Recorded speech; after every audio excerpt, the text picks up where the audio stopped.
Hi, I'm Joe Thompson from One Place, Many Stories. We aim to help communities tell their local stories, make them accessible, and ensure that they're available for decades to come. And my motivation in wanting to create these projects is that I'm a local resident, keen on IT, and interested in local history. Lucky enough to live in the historic high street of Lowestoft. But my interest in these types of ideas that I'll be showing today date back a quarter of a century. In 1999, I was asked by Forest Heath District Council to work with 22 villages and 3 towns, Newmarket, Mildenhall and Brandon, on a project to celebrate the upcoming millennium. Over the course of a year, these 25 local teams researched their community's history, including visits to the local records office, and at the end of it produced a book, a multimedia CD, and a website. And this was last century, 1999. The brief was very open, and I was struck by how creative people can be. It stuck with me. Fast forward to today. Our initiative, One Place, Many Stories, aims to bring local history stories to life in new, creative, and engaging ways, to make them more accessible, reach younger audiences, ensure they're available for future generations and for decades to come, and be scalable and usable anywhere in the UK. The starting point is to listen to organised groups, local history societies, but it could equally be half a dozen enthusiastic neighbours wishing to find out the history of their street or area. Maybe they already have the research done and just want to make it accessible and resilient. Here are a couple of examples that have worked for us. The Our Fallen project started when we identified that the list of local residents who were casualties of the world wars was incomplete, contradictory and fragmented. We worked with the Commonwealth War Graves Commission, Roll of Honour website, local historians and most importantly the local community, checking all the information against primary sources, including doing 33,000 ancestry searches, and then created a 500,000 word 2,500 page, 510 photograph website that links all the information in informative and creative ways, celebrating their lives, not just recording their deaths. Here is a typical residence entry, Clifford Frederick Norton, one of 2,060 pages. Often the reaction is, wow, that's a massive amount of work. Firstly, your project can be as large or as small as you like, but it is deceptive. Actually, just the 1/3 highlighted in green needs to be researched and written by the team. The area in red is related entries dynamically created and found by the website. And the area in blue is community contributions, a lot of which come via Facebook. And it is the act of pooling quality information together, not keeping it in silos, that often has inspiring and interesting results. Here we see Stephen Martin, a deckhand with HM trawler Stran Rannoch, with a family address of Cliff Gardens, Pakefield. Now, each entry has a map, but where is the street? Having drawn a blank on Google Maps, we involve local history buffs via social media, and the answer comes back. It was a lost street due to coastal erosion, which gets us thinking, how many other lost streets are there, and what were the reason behind their disappearance? Another section was created called Lost Streets, and we continue linking to it. James Quantrill, a deckhand with HM drifter Ocean Fisher, who died on the 16th of June 1918 when a mine they trawled up exploded, killing 9 crew, including James. And as we can see on the right-hand side, 3 other Lowestoft residents that the website has found and connected to the page. Now, James lived at 17 High Street. So we can see by going to the High Street Street Scroll project, learning more. So James Quantrill lived at number 17 High Street. Sadly, he died on the 16th of June 1918. But as you can see, little remains of number 17 and the surrounding north end of the High Street. This is in part because on the 12th of May 1943 at 2100 hours, some 25 FW-190 German bombers, each carrying a single 500-kilogram HE bomb, swept across the town at 50 feet, causing death and destruction on a dreadful scale. We now travel further along using our street stroll project. On the bottom, you see the street as it currently is, and the top is the street with the oldest or most interesting picture of that building, and that's 180 properties. So we move down and we come to a halt at number 40, which was once two separate buildings when this was the Temperance Hotel. Later, Mr. Smith, as can be seen from the signage, had a furniture shop and a pawn shop here. We then walk past Mariner's Score, the most northerly of the town's original footway-only scores, with its southern wall carrying a Grade 2 listing from Historic England because of the architectural and historical worth. It consists of brick and flint masonry dating from the 17th century.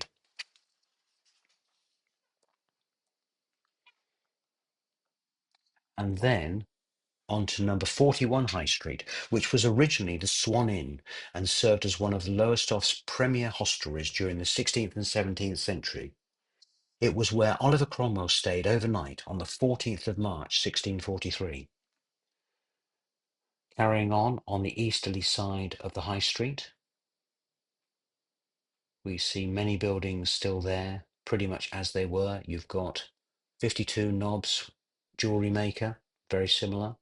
But then if we come further down and take a stop at number 58, we see that it's radically different. So let's find out why.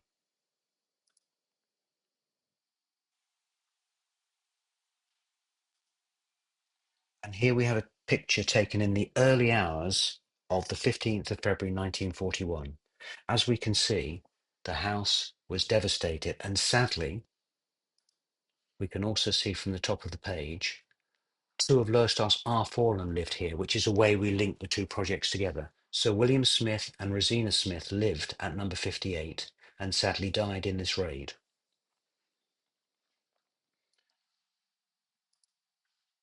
We carry further down past the old Barclays Bank, and then we glance down Rant Score, which shows an example of how we can mix old and current photos to great effect. You can see on the right-hand side, the terraced houses now long gone, and in fact, in their place, we have a garden for the community. I know myself, having spent a certain amount of time digging there, that there's still an awful lot of bricks from the terraced houses. So that brings history to life. So we carry further down, and we go past. We've got a fancy drapers there, early motorized motorcycle shop, past various scores,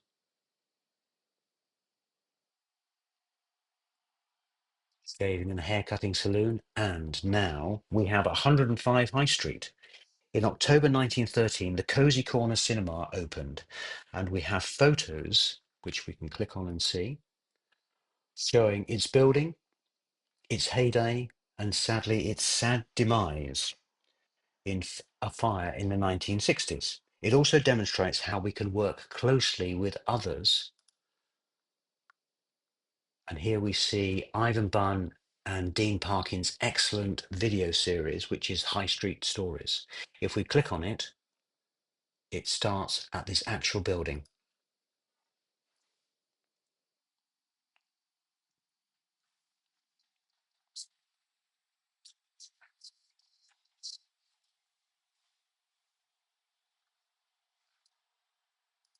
So Ivan goes on to say that the Cozy Corner Cinema wasn't very cozy and wasn't even in a corner. So it's lovely to bring history to life as far as that sort of thing goes. But if we move further up, we can go to our other project, which is the Skyline, which uses the same technology but celebrates the whole building. We had a lot of people who said, oh, there's little left of Lowestoft, so it's great to be able to show them what is left. And there's some amazing buildings still here. So we can keep scrolling and scrolling. Obviously, that takes a while. So what we can also do is we can come to the web address, the URL at the top, and actually type in, although you can't see this, hashtag Arnold House. You can also type the house number if it comes to it, and that should take us straight up to the relevant place. And you can see here Arnold House. So we've got information as it currently is about its history and also its architecture. So if we look here, we can see an amazing picture. So the Arnold family owned the property for around 250 years. Co Arnold, a brewer, was baptized in 1676 at Lowestoft, and he was the son of Matthew Arnold and Tamazin Coe. And in the 20th century, a well-known man, Jack Cleveland, owned this impressive house. Now, if we go back, we can also see at the top, two of Lowestoft's fallen lived here, Carl Arnold and Spencer Ashton. So it's a great way of weaving the projects together for people who want to learn more. So if we click on Carl Arnold, we can see he was a captain in the 1st Battalion and he died on the 23rd of April 1915 at the age of 27. So you can see on the right-hand side, we've got various dynamic blocks, as we talked about earlier. So top block actually says, got an update about Carl. So that's a great way in which people can send us photos, make suggestions as to how we can expand the text and give us other ideas. Same age. The age block is interesting. Carl sadly died at the age of 27, but what we found was over half of the fallen, over 1,000, were under 25. In fact, some were about 16. So that really brings it to life and makes you aware how many young people were affected by the world wars. Then we've got, he was in the Suffolk Regiment, as were 302 others. And also it lists he was in the High Street, so these were the other people. Often that spots people who lived at the same property, maybe separated by 20, 30 years, relevant to the actual um, First World War or Second World War. The strips on the side, Army is brown, green is naval, blue is Air Force. And if it's got dots to the right-hand side of any picture, that tells you it's the First World War. So we've tried to involve as much information as we can to really bring it to life. So we're going to use this as an opportunity to have a quick look at the maps. Each page has a map, and then we can bring that together and show all of the fallen in one single map. In fact, we had to compromise slightly because we couldn't get the technology to hold 2060 points. So we've split the map in terms of north, central, and south. And this is the central section. Each one of these has a story to tell.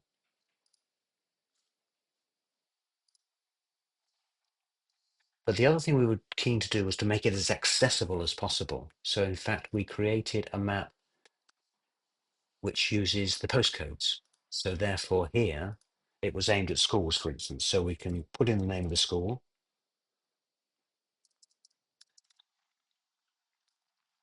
And then it will show us all casualties within who lived within a third of a mile or third of a kilometre of the school itself. So this is useful because it tells the school children that the streets that they walk down, that people on this project were connected to that, and maybe they even live in those houses. So once again, history to life is what we're about.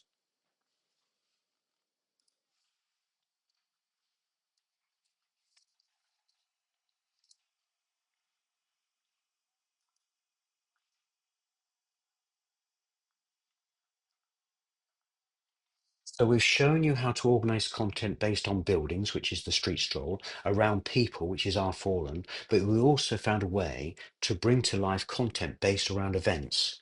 And this idea uses the idea of national event, local consequence. So we can see here that the first battle of the war, First World War, was the Mons Battle, Battle of the Mons, 22nd of August 1914. And you can see linked to that, Thomas Rose, a local man, sadly died the next day, 23rd of August 1914.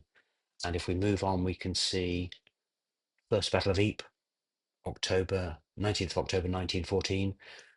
4 days later, William Beecroft sadly was killed. But this can be used not just for casualties of war, it could be national positive consequence and local positive um, event that was linked to that. So however you want to tell the stories, we believe we've got a way of being able to do it.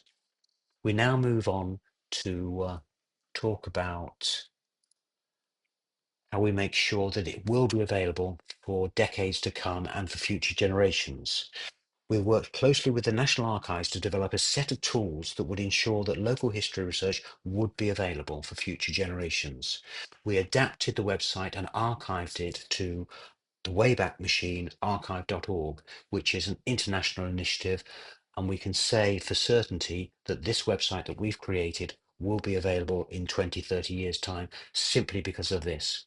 It loses the ability to dynamically search, which is a shame, but we created a new section called Surname Begins. So as long as you know the surname, it will show you all of that particular one. In this case, it's M for Morling, and you click on it, you can see the pages and you can zoom in on the pictures. So we're very proud of this aspect, and we can use that for any project. Another thought is that we were able to export it as a formatted hardback book. In this case, it's 530 pages. There's no setup cost. You can have as few or as many as books as you want. And this example, 530 pages, cost to produce about £17 each. So certainly very cost effective as far as that goes. And the book can contain QR codes, for instance. Go there. So the idea is at the back of the book, we have QR codes. They can be scanned in 20, 30 years' time, and they will definitely go to the archive.org version. Fingers crossed they will go to the rfallen.lowestoft.now or whatever the website address is, because we believe that we can make it that resilient. But also, we've got a memory stick embedded in some of them with a sticker that says open in 2045. The idea being in 20 years' time, somebody should be able to put that into the equivalent of a computer, as it will be, and then transfer it to whatever the memory format is for that particular time. And thus the digital copy won't be lost to time. And we will also store it in many, many different formats. The website itself, so the memory stick will have a website that can run from the stick with no other intervention, but it's also saved as Word document, standard text, Excel spreadsheet, so they'll be able to recreate it and add to it. I hope this has been helpful. We look forward to hearing from you. Thank you very much.